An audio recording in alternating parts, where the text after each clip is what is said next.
Isso aí, galerinha! Vamos dar uma revisada bem legal de capacitor, tá fresco ainda na tua mente, provavelmente, mas vamos revisar.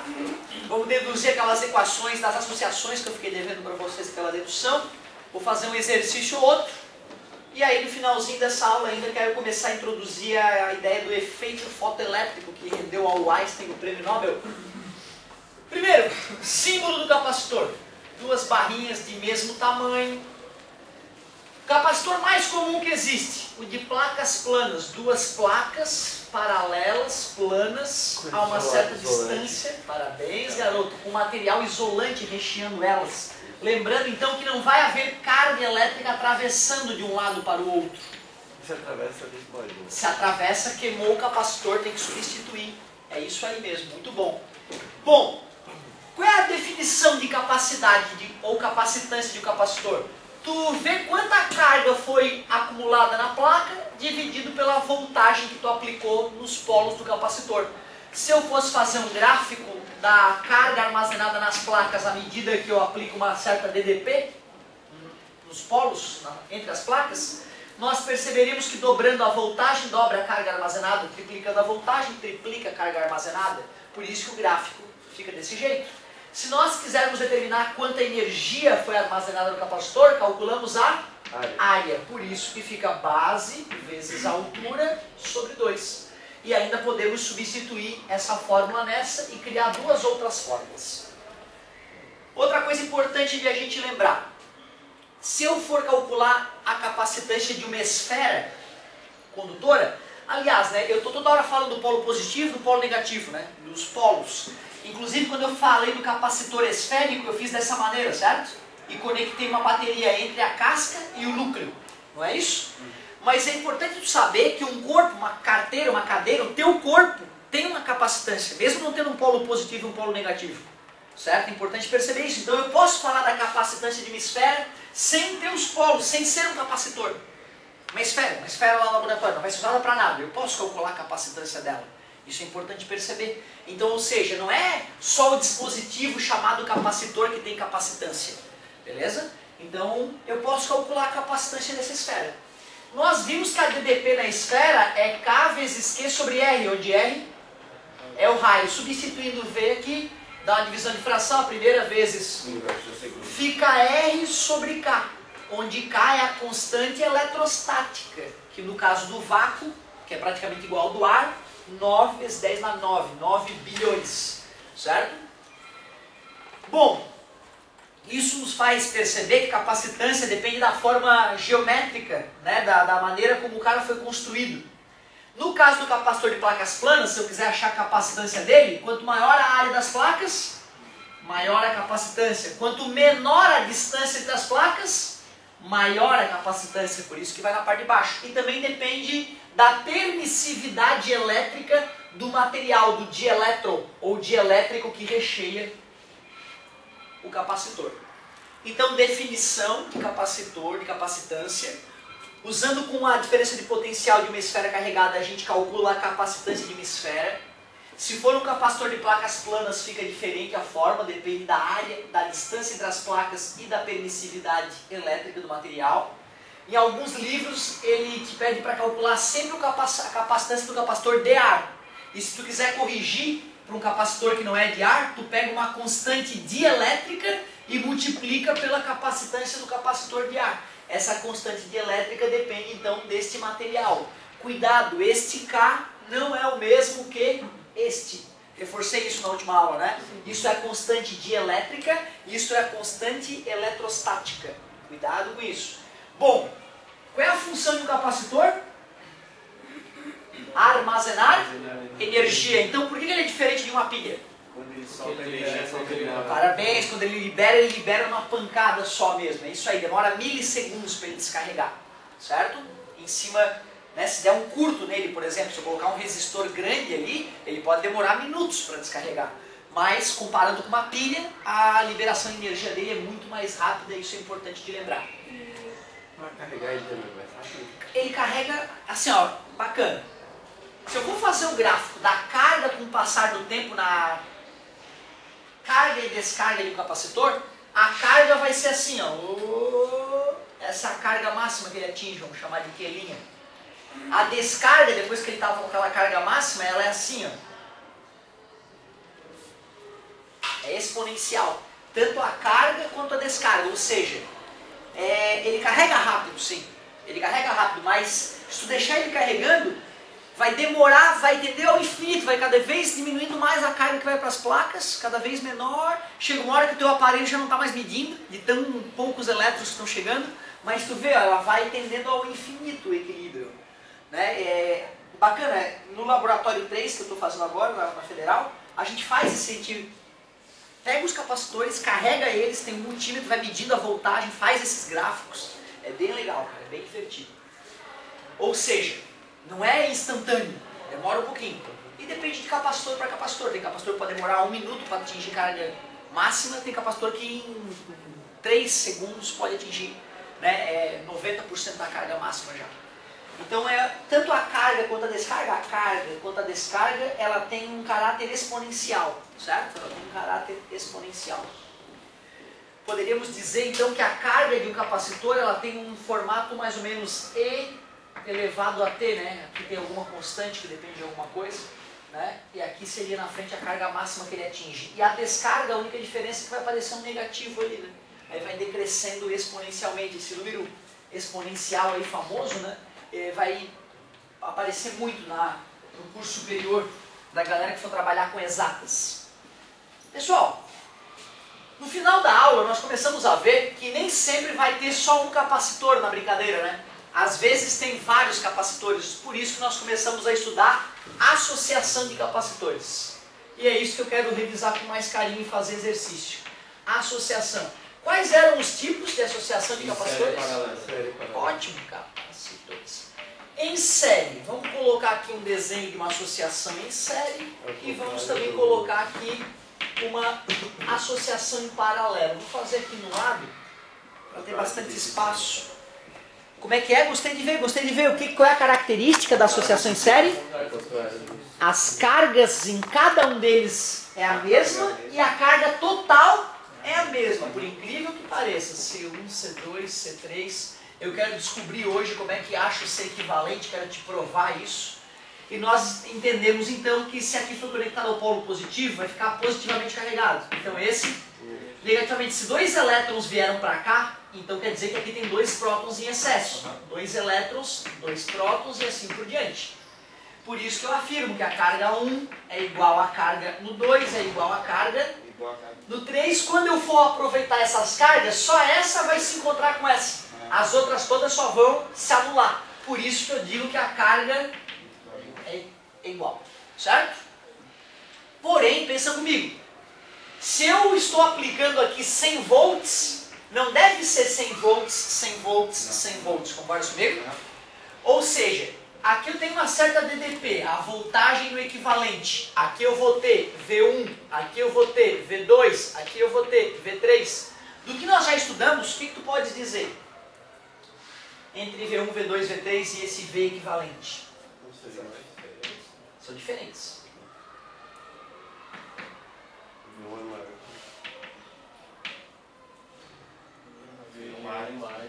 É intuitivo, né? Lembra da associação de resistores? Não era assim? Se eu tinha 100 volts e tinha 3 caras, né, em série, uma parte daqueles 100 volts era no primeiro, uma parte no segundo, uma parte no terceiro. Eu não posso dizer quanto, porque vai ser distribuído. Legal, então tá aqui, ó. V equivalente é igual a V1 mais V2 mais V3. Para achar de apenas um deles, tem que tacar na fórmula só a resistência ali de um capacitor só. Vai ser exatamente como nós fazemos com os resistores. Tem todo um processo que a gente vai relembrar como é que funciona. Não tem uma forma mágica de fazer. Nós vamos ter que, depende dos dados que foram fornecidos. Já vou fazer um exemplo, ótima pergunta. Quem é V1, galerinha? Ué, V é igual a Q sobre C. Então V1 é Q1 sobre C1. Nada mais justo.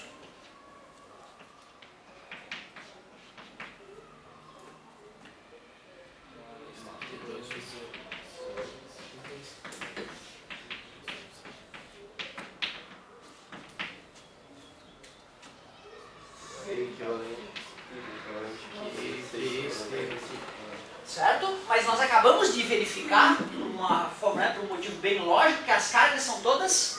Então isso tudo aqui eu posso chamar de Q.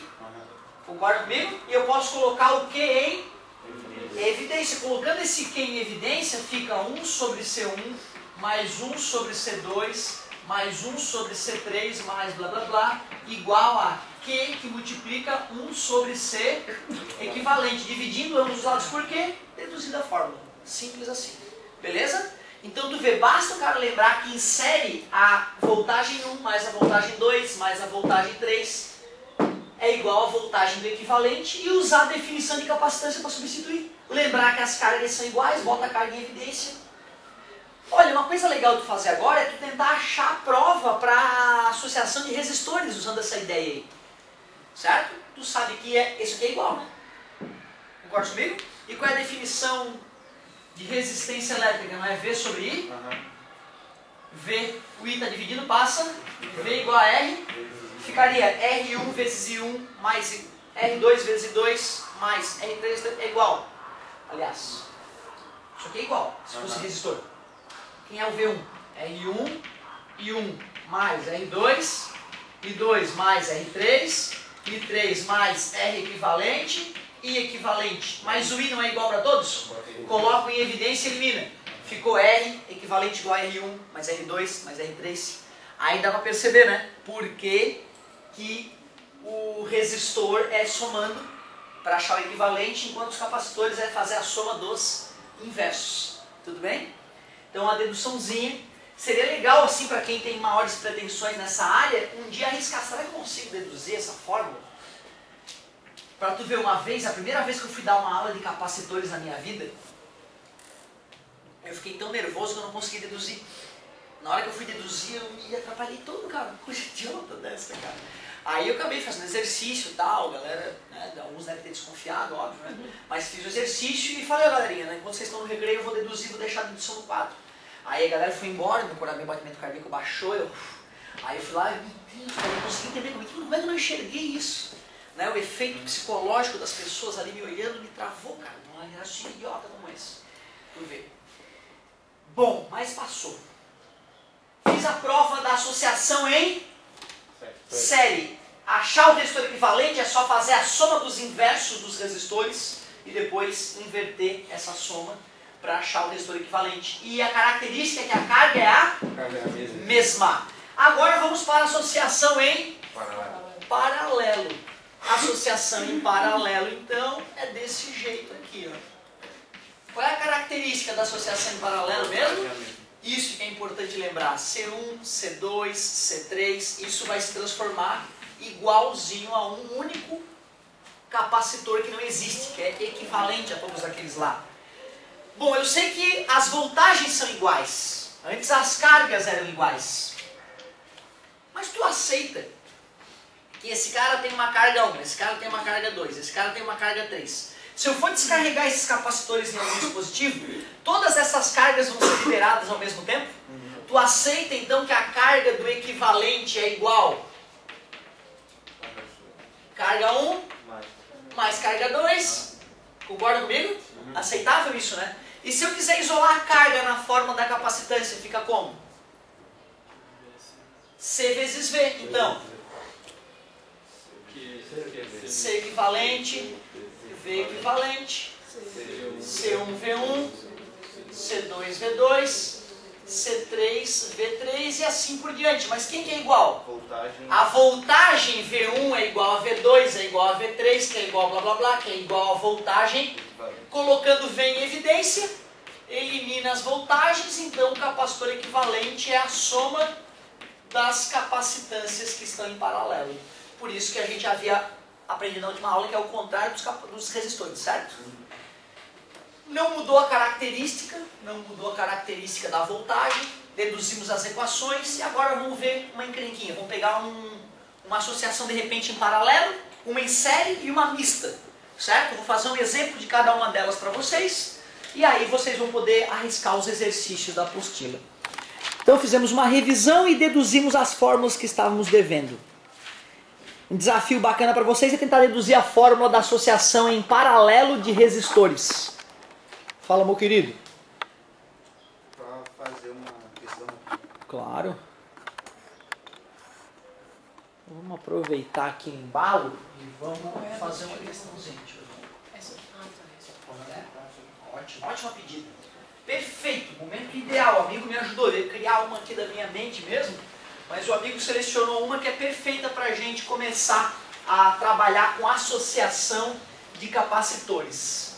Lá na página 15 do volume 8 da Física C, o exercício 2408. O exercício 2408. Tinha uma DDP e 3 capacitores em série, perdão. 2 microfarad, 2 microfarad e 4 microfarad. Esse é o A, esse é o B, esse é o C. Um conjunto de 3 capacitores estão associados em série, conforme mostra na figura a seguir, para fornecer uma capacitância específica. Sobre o conjunto é aplicada uma DDP de 1000 volts, ou 1000 volts. Calcule o valor da DDP sobre o capacitor B. Ele quer saber qual é a voltagem nesse cara, ó, VB ele quer. Perfeita questão para quem a gente acabou de ver. A maneira de raciocinar, galera, é idêntica dos resistores. Quem tinha dificuldade naquelas associações em série paralela de resistores vai apresentar as mesmas dificuldades agora. Quem tinha achado fácil e se virava bem, vai continuar se virando bem. Ou seja, é vantagem para todos. Aquele que aprendeu vai reforçar, aquele que não aprendeu tem mais uma chance de aprender. Pera aí, esse circuito está complexo. O senhor me ensinou que dá para deixar idiota o circuito. Então o primeiro passo é sempre deixar o circuito complexo idiota. Fazendo o quê? A soma. 1 sobre o equivalente é igual a 1 sobre 2, mais 1 sobre 2, mais 1 sobre 4. Ah, mas tem aquele macete, que 2 iguais é só dividir por 2, né? Ou melhor, pega os pequenos e bota 2 e 4. Aí ficaria 2 e 4, mais 2 de 4, e mais 1 de 4, ficam 5 de 4. 4 dividido por 5, 0,8, sem precisar fazer a conta. Mas, se tu gosta de tirar o MMC, dividir pelo de baixo e multiplicar pelo de cima, o que eu vou dizer? Né? Não tem problema. Mas olha como fica chato. 5 quartos, que invertendo, 4 quintos, e como eu disse, 0,8 microfarad. O capacitor equivalente. Eu sei a voltagem, 1000 volts. Sei a capacitância. Dá para calcular o quê? A carga. E eu sei que a carga é idêntica. Aí a carga que eu vou calcular serve para esse também. Aí eu aplico a definição de capacitância nele de novo. Se fossem resistores, eu ia fazer igual. Somar, fazer V igual a R vezes I e achar o I, que é igual para todos. Aí eu uso esse I no V igual a R vezes I, só daquele cara ali. Tá vendo? É muito similar o raciocínio, né? C igual a Q sobre V. A capacitância é 0,8 vezes 10 na menos 6. A carga eu quero descobrir, a voltagem é 10 na 3. Está dividido, passa 10 na menos 3 com 10 na menos 6 com 10 na 3. É 10 na menos 3. Coulomb, ou 0,8 microcoulomb, se tu preferir. Cuidado, essa é a carga do equivalente. Porém, a carga do equivalente é a mesma carga do 1, é a mesma carga do A, do B, do C, que é igual à carga do equivalente. Como essa carga que eu calculei é do equivalente, eu posso usar ela também como a carga do B. E capacitância é Q sobre V. B. A capacitância do B, o problema me forneceu 2 vezes 10 na menos 6. A carga do B eu sei que é igual a carga de todos os outros. 0,8 vezes 10 na menos 3. Aí eu vou calcular VB. Está dividido, passa. Está multiplicando, passa. Só por economia de 4. VB igual 0,8 vezes 10 na menos 3, que divide 2 vezes 10 na menos 6. Esse dividido por esse dá 0,4. 10 na menos 6 passa para cima, 10 na 6. Com 10 na menos 3, 10 na 3. Tom, 400 volts. Ele não sei se ele colocou 400 ou 4 vezes H2. 400. Letra B. Então, ó, a pedida do colega foi perfeita para essa aula. Seria legal, de repente, agora a gente pegar uma situação com 3 em paralelo, né? Para ver como é que a gente agiria. Né? Pegar 3 em paralelo e não em série. Pode fazer a 24/6 também? Beleza? Ó, somei, só que somei do jeito especial. Transformei num circuito bobo, usei a definição de capacitância, calculei a carga armazenada e por ser em série a carga é a... Usando esse fato e usando mais uma vez a definição de capacitância agora só no capacitor B, eu fui lá e finalizei a questão. Muito bem. Vamos fazer mais uma então.